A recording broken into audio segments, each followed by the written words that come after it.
Hey, everybody, it's Eddie from Tokyo. This is your cryptocurrency update from Japan.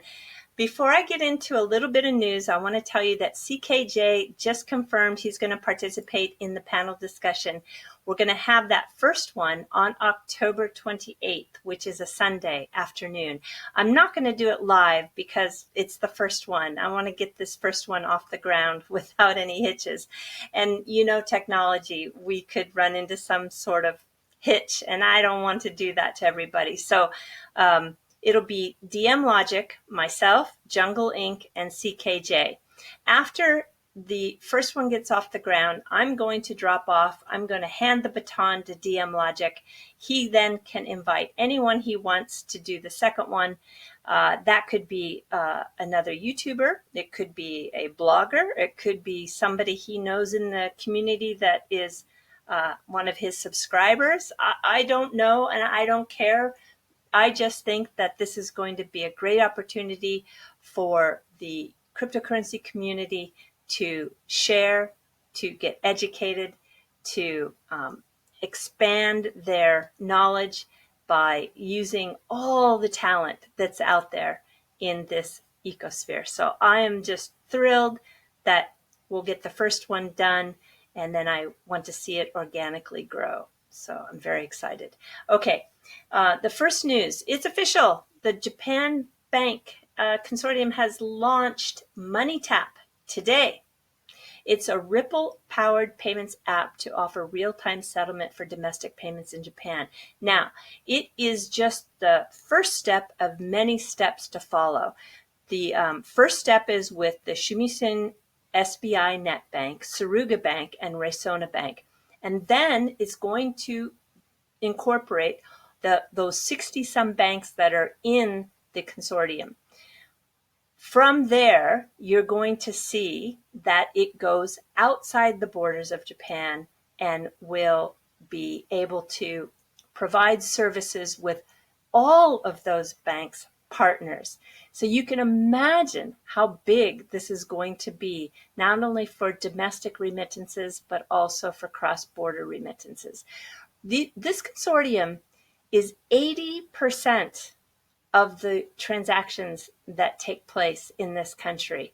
So just get your head around that when it starts to incorporate the remittance partners that are outside of Japan as well. They can go to the Apple Store right now and download the app. It provides remittance service 24 hours a day, 365 days a year. That is a big deal here because the Japanese banking system has been very conservative, and for years they've been holding on to these banking hours. With just a QR code or a mobile number, you can use this, and it is zero fee. Can you believe it? So up to $1,000 a day, there's no remittance fee. I think about how much money I have given PayPal over the course of more than 18 years. And you sometimes think, oh yeah, but it's only like $2, $3, $4, $5. When you add that up on a monthly basis times 18, 19, 20 years, it's a lot of money.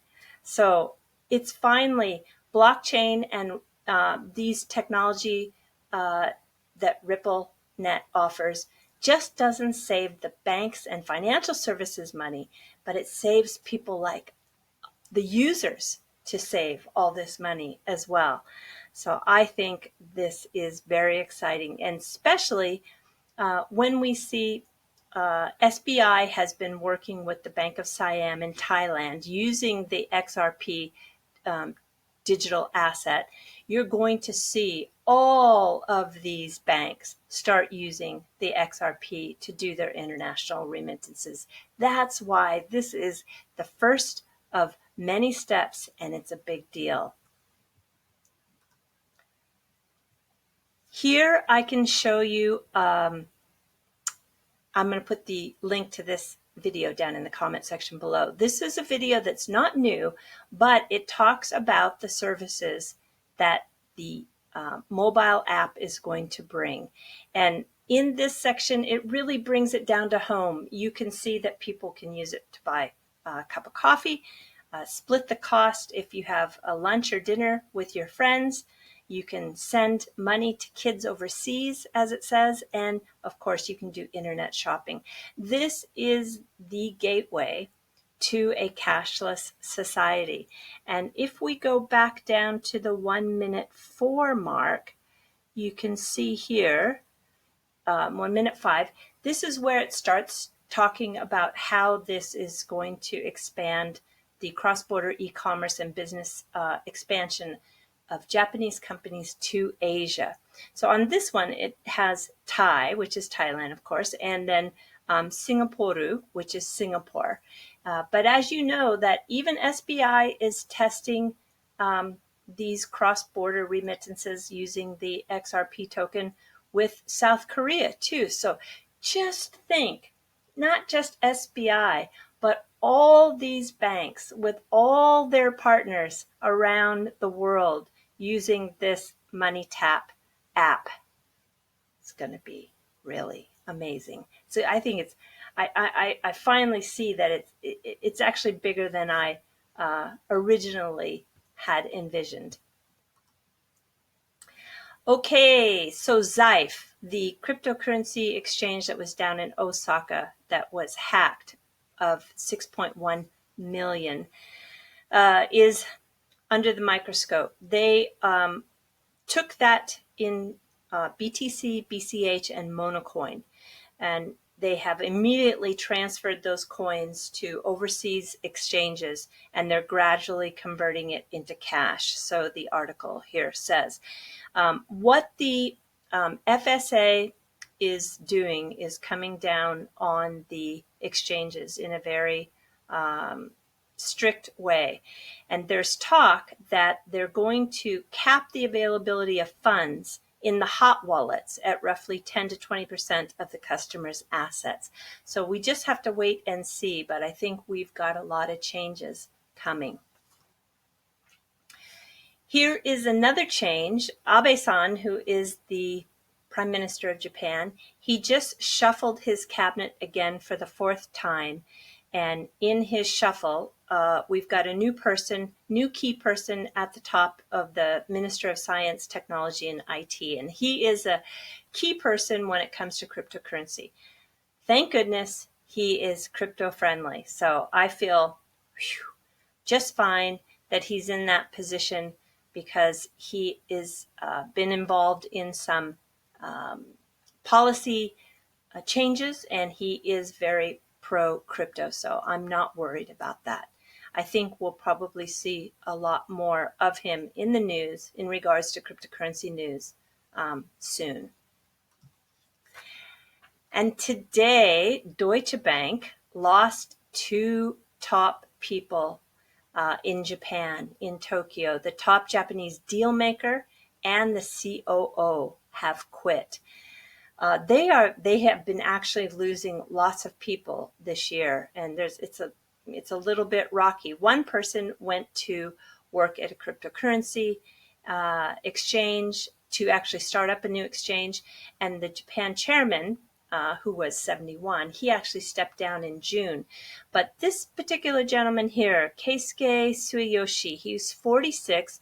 He was the head of mergers and acquisitions. He is formally going to depart later this year and join a competitor. The competitor has not been named, so I guess there's no announcement yet until it becomes official with the company he's going to join. Yeah, they're just in a little bit of turmoil right now, and it'll be interesting to see how they come out of this. Okay, to the fluff. If you're new to this channel, I talk about something related to Japan at the end of the videos. Do any of these words ring a bell to you? Alta Vista, Lycos, web crawler, Netscape, or Excite? Well, if they don't mean anything to you, then you're very young. But if you remember these, they were the top search engines in 1995, 96, 97, 98, 99. That's what we were using. This is all pre-Google days. And look at this. There is historic pre-Google section of the web that's been frozen in time for 2 decades.